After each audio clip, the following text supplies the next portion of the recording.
زعمتم من دون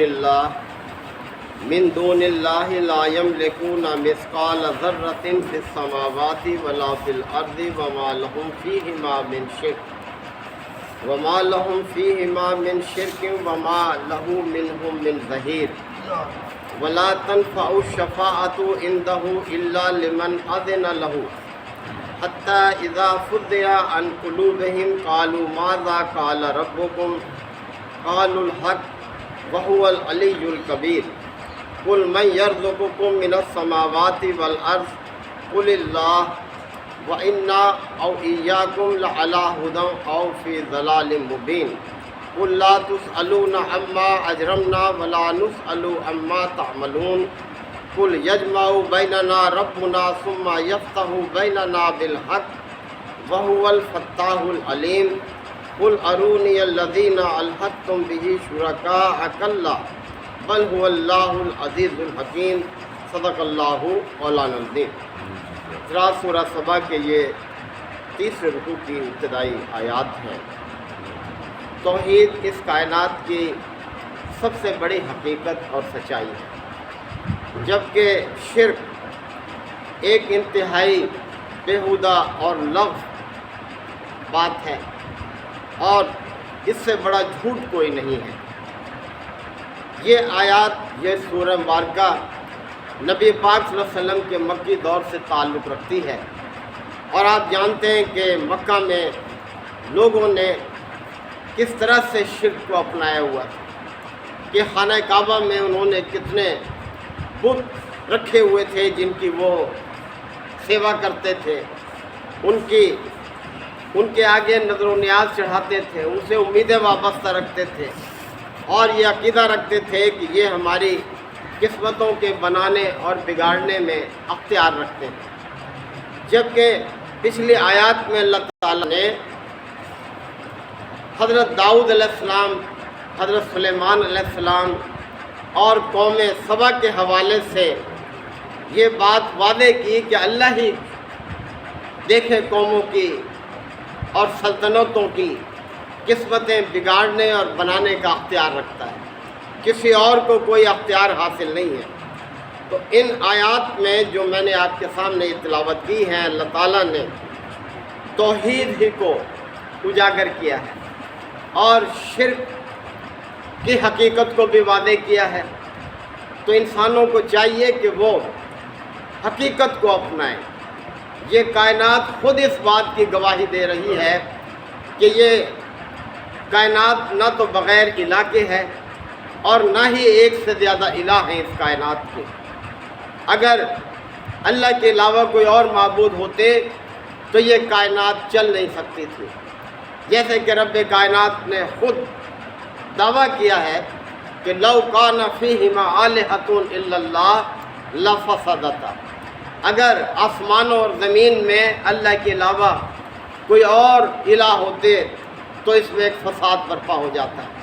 تو بہرحال ان کو متوجہ کیا گیا ہے کہ اللہ ہی اس کائنات کا الہ ہے اور اس کے علاوہ کوئی اور معبود نہیں ہے۔ فرمایا قل الذین زعمتم من دون اللہ، اے نبی صلی اللہ علیہ وسلم کہہ دو کہ پکار دیکھو ان ہستیوں کو جنہیں تم اللہ کے مقابلے میں معبود بنائے بیٹھے ہو۔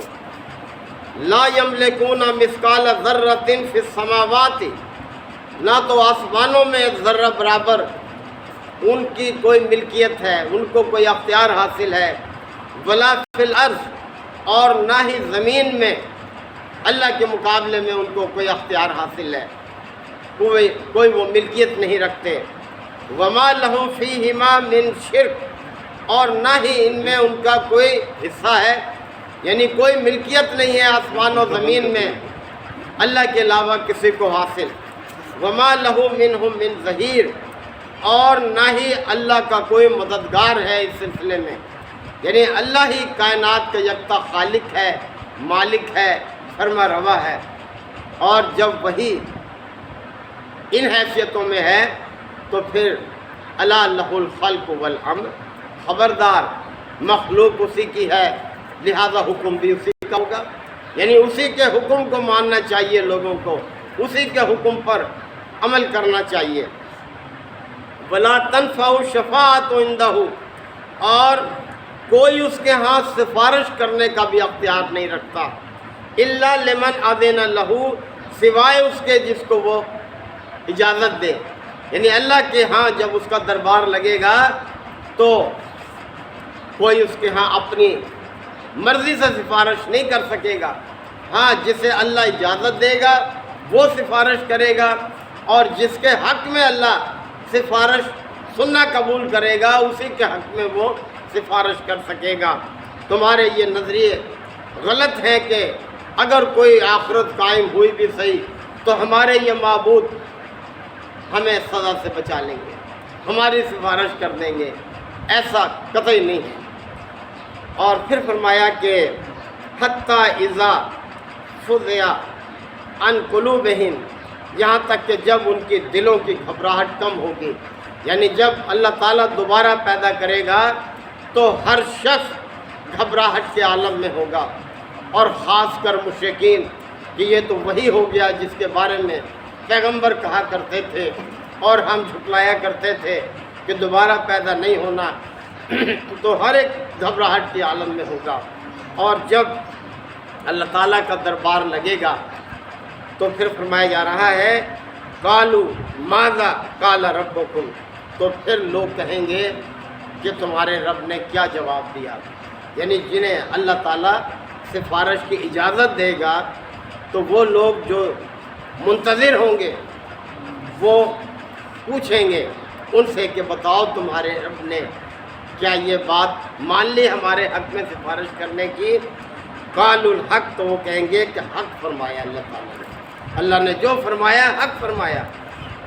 یعنی جن کے حق میں اس نے سفارش کی اجازت دی ہے وہی سفارش کے مستحق ہیں۔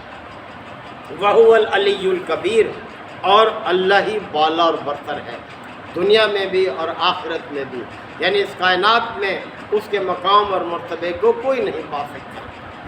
قُلْ مَن يَرْزُقُكُم مِّنَ السَّمَاوَاتِ وَالْأَرْضِ، اے نبی صلی اللہ علیہ وسلم ان سے پوچھو کون ہے جو آسمانوں اور زمین سے تمہیں رزق دینے والا ہے؟ قُلِ اللَّهُ، کہہ دو اللہ ہی ہے۔ یعنی مشرکین کے پاس اس بات کا کوئی جواب نہیں کہ اللہ کے علاوہ کوئی اور بھی ہمیں رزق دیتا ہے۔ وَإِنَّا أَوْ إِيَّاكُمْ، اب ہم میں اور تم میں لَعَلَىٰ هُدًى أَوْ فِي ضَلَالٍ مُبِينٍ، کوئی ایک ہی ہدایت پر ہے یا گمراہی پر ہے۔ یعنی ہمارا اور تمہارا رویہ بالکل مختلف ہے، لہذا ہم میں اور تم میں ایک ہی ہدایت پر ہے اور دوسرا جو ہے گمراہی پر ہے۔ اب سوچ لو کون ہدایت پر ہے اور کون گمراہی پر ہے۔ قُلْ لَا تُسْأَلُونَ عَنَّا أَجْرَمْنَا، اے نبی صلی اللہ علیہ وسلم کہہ دو جو قصور ہم نے کیے ان کے جواب دے تم نہیں ہو۔ وَلَا نُسْأَلُ عَمَّا تَعْمَلُونَ، اور جو کچھ تم کر رہے ہو اس کے جواب دے ہم نہیں ہیں، ہم سے نہیں پوچھا جائے گا تمہارے اعمال کے بارے میں، اور ہمارے اعمال کے بارے میں تم سے جواب دہی نہیں ہوگی۔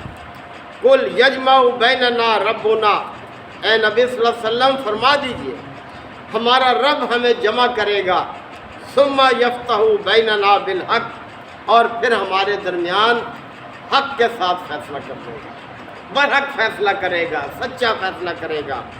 وَهُوَ الْفَتَّاحُ الْعَلِيمُ، اور وہی سب سے بڑا حاکم ہے اور صاحب علم ہے، علم والا ہے، یعنی اپنے علم کی بنیاد پر وہ فیصلے کرے گا، کسی کی حق تلفی نہیں ہوگی، کسی کے ساتھ زیادتی نہیں ہوگی۔